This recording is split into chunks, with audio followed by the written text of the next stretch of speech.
নমস্কার বন্ধুরা, আজকে এমন এক সাধু সম্বন্ধে আলোচনা করব যার নামটা শুনলে আপামর বাঙালির নতমস্তক হয়ে যায়।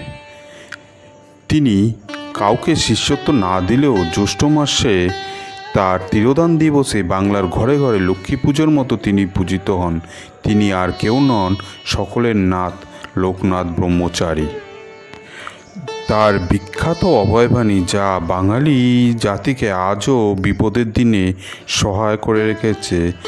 রণে বনে জলে জঙ্গলে যখনই বিপদে পড়বে আমাকে স্মরণ করবে, আমি তোদের রক্ষা করব।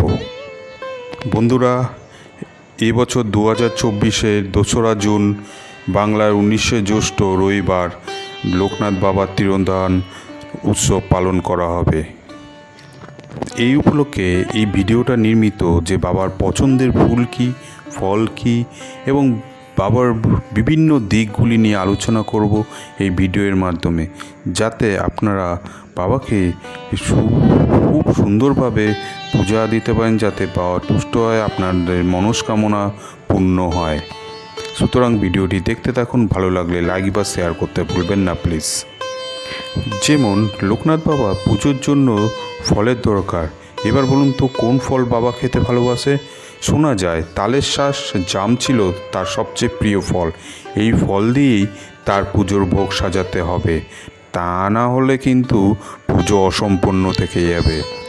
এবার আপনাদের পরপর জানাচ্ছি লোকনাথ বাবার প্রিয় খাবার সম্বন্ধে। ভক্তরা সাধারণত পুজোর সময় বিভিন্ন প্রসাদ অর্পণ করে থাকে, তবে লোকনাথ বাবার কিছু পূজায় ব্যবহৃত হলো ফল, যেমন বিভিন্ন রকমের তাজা ফল ছাড়া কমলা, আঙুর, অন্যান্য মৌসুমি ফল। মিষ্টির মধ্যে সন্দেশ, রসগোল্লা, লাড্ডু আর আমিত্তি হচ্ছে সবচেয়ে প্রধান। পায়েস তো বলা যেতেই পারে এবং চিড়া দইও দেওয়া যেতে পারে। লোকনাথ বাবা পুজোর সময় লোকনাথ বাবার বীজ মন্ত্রটি হলো ওং লোকনাথায় নমঃ। এই মন্ত্রটি সাধারণত প্রার্থনা ও ধ্যানের সময় ব্যবহার করা হয়। এটি ভক্তদের মধ্যে শান্তি, আশীর্বাদ এবং আধ্যাত্মিক উন্নতির পথ প্রদর্শক হিসাবে বিবেচিত করা হয়। লোকনাথ বাবার পাঁচালী হলো একটি ভক্তিমূলক গান বা স্তোত্র, যা সাধারণত লোকনাথ বাবার ভক্তরা পাঠ করে থাকে। পাঁচালীতে তার জীবন, লীলা, শিক্ষার বিভিন্ন দিকগুলি তুলে ধরা হয়। এটি ভক্তদের মধ্যে জনপ্রিয়। এটি পাঠ করলে তার আধ্যাত্মিক শান্তি ও আশীর্বাদ লাভ করতে পারে। জীবন চাই লোকনাথ বলো, ভোরে রাতে লোকনাথ বলো, সুখে দুঃখে লোকনাথ স্মরণ করবে তোমার লোকনাথ জীবন মরণ।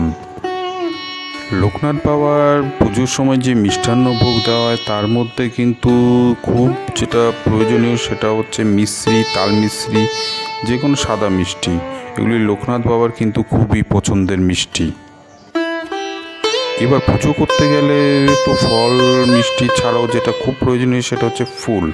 লোকনাথ বাবাকে কোন ফুল দিলে লোকনাথ বাবা তুষ্ট হবে সেটা হচ্ছে, লোকনাথ বাবার পুজোর প্রধান ফুল হচ্ছে নীল শাপলা বা নীল শালুক, আর যে কোনো সাদা ফুল বা বেলপাতা দিয়েও লোকনাথ বাবা পুজো করা যায়। দর্শক বন্ধুরা, এই ছোট্ট ভিডিওর মাধ্যমে লোকনাথ বাবার পুজোর বিভিন্ন দিকগুলি তুলে ধরার চেষ্টা করেছি। যদি ভালো লাগে তাহলে সাবস্ক্রাইব করবেন এবং লাইক বা শেয়ার করতে ভুলবেন না প্লিজ। যারা নতুন আছেন তারা সাবস্ক্রাইব করবেন প্লিজ, এরকম নতুন নতুন আরও অন্য ভিডিও পেতে।